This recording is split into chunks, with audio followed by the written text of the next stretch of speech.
So ఈ black ఉన్నప్పుడు మీరు ఏ ట్యాబ్లెట్ వాడుకున్నా సరే దానికి ఆ బ్లాక్ అనేది క్లియర్ అవ్వదు. బ్లాక్ ఉన్నప్పుడు ఏదర్ దానికి సర్జరీ అన్నా చేయాలి, లేకపోతే ఏదన్నా ఆల్టర్నేటివ్ రిప్రొడక్టివ్ థెరపీస్ అన్నా ట్రై చేయాలి. అంతేగాని బ్లాక్ ఉన్నప్పుడు ఓన్లీ ట్యాబ్లెట్స్ వాడుకోవటం వల్ల పైసా ఉపయోగం ఉండదు. కానీ మీరు లేడీ డాక్టర్ని కన్సల్ట్ అయితే వాళ్ళకి అసలు మీ ఏజోస్పెర్మియాకి రీజన్ తెలియదు, అది టెస్టిస్ నుంచి స్పెర్మ్ పుట్టట్లేదా లేకపోతే బయటకు వచ్చే దారిలో బ్లాక్ ఉందని వాళ్ళకి అనవసరం. వాళ్ళకి కావాల్సింది ఏంటి అని అంటే నెలల తరబడి మీతో మల్టీవిటమిన్ ట్యాబ్లెట్స్ వాడించడం. సో మీకు ఎప్పుడైతే ఆ బ్లాక్ ఉందా లేదా టెస్టిస్ నుంచి స్పెర్మ్ పుట్టట్లేదా అనేది తెలుసుకోకుండా మీరు ట్యాబ్లెట్స్ వాడుకుంటున్నారో మీ టైం అండ్ మనీ వేస్ట్ అయిపోతూ ఉంటాయి.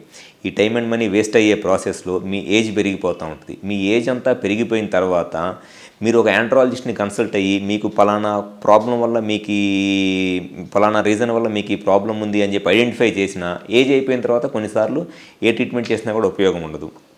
సో ఎవరైతే స్పెర్మ్ కౌంట్లో ఈ జీరో స్పెర్మ్ కౌంట్ ఉండి లేకపోతే స్పెర్మ్ కౌంట్లో ఏదైనా ప్రాబ్లం ఉండి పిల్లలు లేక బాధపడుతున్న దంపతులు ఉన్నారో, ముఖ్యంగా మగవాళ్ళు, మీరు పొర్రపాటున కూడా ఒక ఐవీఎఫ్ సెంటర్లోనో యాండ్రాలజిస్ట్ను ఒక ఐవీఎఫ్ సెంటర్లోనో లేకపోతే లేడీ డాక్టర్ను కన్సల్ట్ అయినట్లయితే ఖచ్చితంగా మీకు డబ్బులు వేస్ట్ టైం వేస్ట్ తప్పితే వాళ్ళకి మగవాళ్ళ సైడ్ నుంచి ట్రీట్మెంట్ గురించి పైసా కూడా తెలియదు.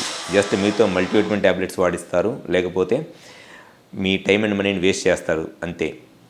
మీరు ఒక యాండ్రాలజిస్ట్ని కన్సల్ట్ అవ్వండి. ఖచ్చితంగా మీకు ఈ స్పెర్మ్ కౌంట్ జీరో ఉండటానికి రీజన్ ఏంటి అనేది సింపుల్ టెస్టులు చేస్తే అర్థమైపోయింది. కరెక్ట్గా క్లినికల్ ఎగ్జామినేషన్ చేసి టెస్టిస్ సైజ్ ఎలా ఉంది, టెస్టిస్ నుంచి స్పెర్మ్ బయటకు వచ్చే వ్యాస్ కానీ ఎపిడెడిమిస్ కానీ ఎలా ఉన్నాయి, హార్మోన్స్ ఎలా ఉన్నాయి అనే ఒక సింపుల్ బేసిక్ టెస్టులు చేస్తే ఈజీగా అర్థమైపోయింది. సో ఎవరిలో అయితే స్పెర్మ్ కౌంట్లో బాధపడతా పిల్లలకి ఇబ్బంది పడుతున్న దంపతులు ఉన్నారో, ముఖ్యంగా మగవాళ్ళు, ఒక యాండ్రాలజిస్ట్ని కన్సల్ట్ అవ్వండి. మీకు మ్యాక్సిమం బెనిఫిట్ జరిగిద్ది.